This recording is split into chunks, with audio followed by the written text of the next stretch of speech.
What's going on, guys? Welcome to a brand new video on Prize Picks. This time we got plays for Thursday, and I'm gonna go ahead and recap the day before. But first off, I want to say if you guys could drop a like on this one, it would help me out a lot. Literally takes 2 seconds, completely free. So go ahead and drop that like. And now let's move in to the recap from the day before. If this is your first time on the channel and you don't know, we recap every single day, win, loss, draw, whatever it is.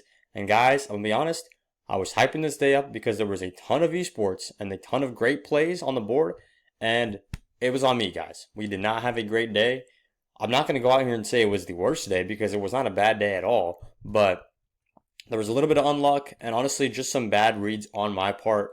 Let's go ahead and break it down. So first off, starting with the good stuff, we have 2 setups going into Thursday, which is absolutely elite to see. Both of these are actually kind of correlated a little bit, but if these 2 setups cash out, then basically all of our loss will just be out the door and we'll be up a bunch as well, because these are what a setup is. It's basically a half cashed slip. We have half green going into Thursday. Hopefully these 2 can come through for us, but I'm not going to spend too much time talking about it because you never know. Now, the rest of the plays were pretty rough to us. I mean, this was the free play of the day. That one thing went well. If you guys tailed this play, drop a comment, let people know you're halfway to the green.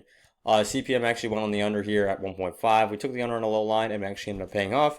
It was a great one right here. And then we had a couple plays that were just really, really close to hitting a 4-man, and it just doesn't come through for us. Like, this is an example of that where we almost hit the 4-man, but the Amy misses by 1 guy.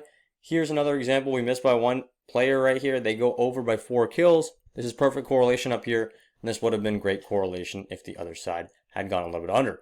Now, over here was probably the worst beat of the day, and I'm going to go through every single one of these guys at least very quickly because I'm not trying to hide any of these losses. This one, we had some League of Legends correlation come through for us in the morning. That was perfect. And then chance to win on the under at 2.5 kills. I love this play because he is the top laner on a team that's likely going to lose the game. Look what ends up happening. His team loses the game 0-1. They lost. They only got 7 kills. But unfortunately, this was super rare. The bottom laner gets 0 kills. She's the one that usually gets the most. Then the mid laner gets 2. This guy gets 1. And then the top laner, who usually gets the least amount of kills, ends up getting 4 kills in this game. Absolute anomaly in this one. And that's what ends up missing us, this play. This would have been a 6x. We probably would have been recapping a winning day if it wasn't for this. So a little bit unfortunate there. A couple more 4-mans right here that just did not go our way, whether it's opposite correlation or just one guy randomly popping off. But it is what it is, guys. Like I said yesterday, when we had a winning day, these are the kind of things in betting you've got to just take with a straight face. Whether it's a winning day, whether it's a losing day, you cannot get too excited or too down in the losses, because at the end of the day, you're putting in the same plays. You just have to stay consistent. It's not a game of emotions. If you make it a game of emotions, you are going to lose no matter how good your strategies are. That's just the fact of the matter. Now, let's go ahead and talk about the winnable real quick, because it is Thursday. If PrizePicks ends up dropping a discount, or even if I just see a good line, I will go ahead and send it out to the winnable for free. It is winnable.com/BAM, and you guys can sign up for the free plan right here. That is the only link in the description of this video. Winnable.com/BAM, free group. Lock yourselves in over there. Now, let's go ahead and talk about the free play for the day. We are employing some football correlation, and I also got one of our favorite League of Legends strategy, the top laner under strategy. At this point, I can just call it a strategy because we use it so often, and PrizePicks just doesn't take advantage of it. So let's go ahead and talk about that one first. If you've watched any video recently, you've probably heard me talk about this, but the top laner is the position in League of Legends, top right here, that gets the least amount of kills pretty consistently on a League of Legends roster. I'm going to show you guys right here. This one went not our way. Usually, the top laner gets the least amount of kills. I'm going to show you right here, top laner only gets 3 elims. Right here, top laner only gets 3 elims. And those were high-scoring games as well. Top laner, 3 elims, 1 elim. Right here, top laner, 3 elims. This one, pop off, 7 elims. So sometimes it happens. Of course, sometimes it does happen. But the top laner has the least opportunity in a game. So that's why we're, of course, taking them on the under at this map one, over or under 2.5 kills.